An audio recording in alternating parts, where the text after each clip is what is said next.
Hello and welcome to Reno Radio. My name is Naomi Findlay and I am Australia's rapid renovation expert. And each week I will be bringing you valuable tips, information and amazing stories from around the world about renovation. Helping people create wealth through renovating is my passion, as well as creating healthy, wealthy and beautiful spaces to live in and to share. Thanks for spending time with me today. Now let the show begin. Hey guys, happy Friday. Today I have a really cool topic for you. It came in from one of our Space Medicine newsletter followers, and it was all about what she should have in her backpack to help her with space medicine as she frequently moves house. So it's a fantastic topic, and as soon as she emailed the inquiry into me, I thought to myself, my God, this is a cracking Periscope and blog topic. So with her permission, I'm going to talk to you about that today. So as I mentioned, I had this great email that came in saying that every 3 years I have to move house for my husband's work and my work. And what I need to know is what I should put in my backpack to make the move easy and make the house, the next house that you go to, have some great space medicine and some great mojo. So the first thing I want to say is it's actually not something you can put in your backpack, but instead of having a backpack full of things that will help you with space medicine, instead what you have is you have some checklists.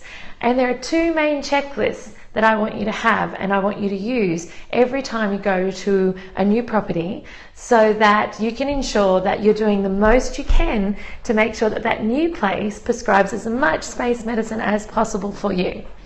So the first checklist I actually want you to implement before you leave the old house. You really need to have in your toolkit a great decluttering program. Every day, no matter how hard we try and fight it, clutter impacts on us. And there's great evidence around the fact that clutter has an impact, visual clutter has an impact on our mental clutter and our mental clarity and our ability to focus and our ability to be productive, and on our mental health in a nutshell. So it's absolutely essential that before you go to move each time, regardless of whether it's a routine thing that's part of your job, that every single time you shed all the things that you don't need from the past 3 years that you've been in that property. And so whether it is the first of the big steps of packing, or whether it is just part of the packing process, you need to have a great declutter bootcamp system embedded into your routine every single time. And that way, when you do get to the new property, you're actually starting quite fresh. You're not bringing any baggage or any visual or emotional clutter, which will lead to mental clutter, with you to the next property. Hey Tammy! So it's really important. That's step number one. The second checklist that you absolutely need in your backpack when you're moving often is you need a checklist at the new house. You need a checklist even if you're renting the new property. There's so much you can do to a rental property that can help you with your space medicine. So the evidence that we always talk about in regard to space medicine is the ability to connect with, the ability to connect with nature and the impact that colour has on you. So when I say connect to nature, I mean quite a few things.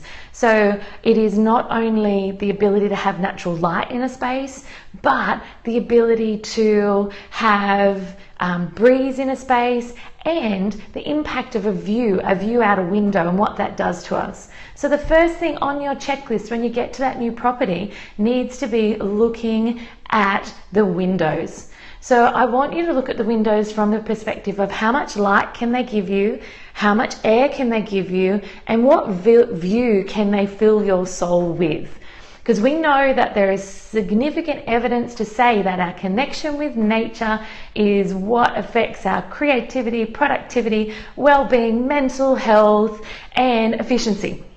So, number one, and the most important part when you get to that new house, is to check out those windows. So I want you to look at removing heavy window furnishings, ensuring all of the windows work so that you can get great ventilation.